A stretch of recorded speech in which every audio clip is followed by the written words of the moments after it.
The woman is recognized. Thank you, Mr. Speaker. I rise today to oppose H.R. 3638, which places an unnecessary burden on an already understaffed Department of Energy and does nothing of substance to support and secure America's electric supply chain. The Electric Supply Chain Act must be examined in the broader context of this administration's reckless workforce reductions and funding cuts at the Department of Energy and surging electric prices across the nation. Already, as a result of DOGE buyouts or early retirements, the slashing of our workforce has forced over 3,500 Department of Energy staff out of office. And in fact, the key offices responsible for implementing this very bill have lost a significant portion of their staff. The Office of Manufacturing and Energy Supply Chains has lost about 2/3 of its staff and was eliminated from the Department of Energy's organization chart altogether. The Loan Programs Office has similarly lost a significant number of staff and was further gutted under the Republicans' big, ugly bill. The effects of these cuts have far-reaching implications on the Department of Energy's ability to perform and meet expectations. Across the country, businesses and community partners are waiting to hear from the Department of Energy about critical contracts and access to funding. Congressional offices inquiring on their behalf are still waiting for answers. My office has heard that in some cases, the Department of Energy can't even determine who is responsible for certain projects because too many experienced staff have been pushed out of office.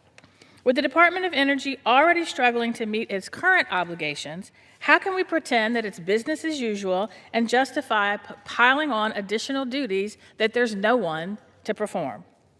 Unfortunately, this bill represents much of the same failed energy policy that we've seen this year from my Republican colleagues.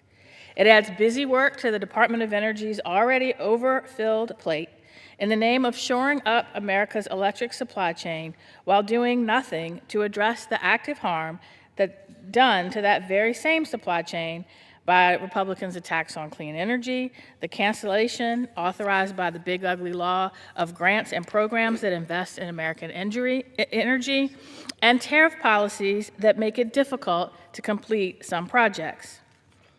If Republicans were serious about supporting and protecting our energy supply chain, they would not have canceled $8 billion worth of grants to over 300 energy projects across the country. They would not have decimated the 45X Advanced Manufacturing Production Credit, which sought to encourage more domestic manufacturing and production of clean energy components. Instead, my colleagues across the aisle should have invested more in developing domestic sources of clean energy, invested more in domestic manufacturing, invested more in producing and refining rare earth minerals, either domestically or with our close allies. What we have before us today is an empty messaging bill with unfunded mandates for busy work that will not provide clarity and direction that we need to support and protect America's clean energy supply chain.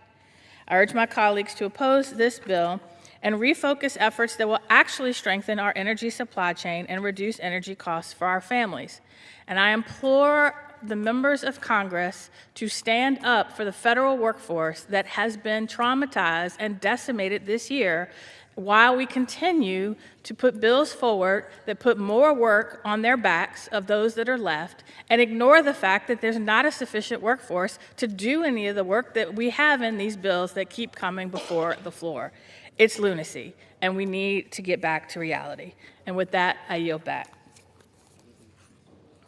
Gentleman.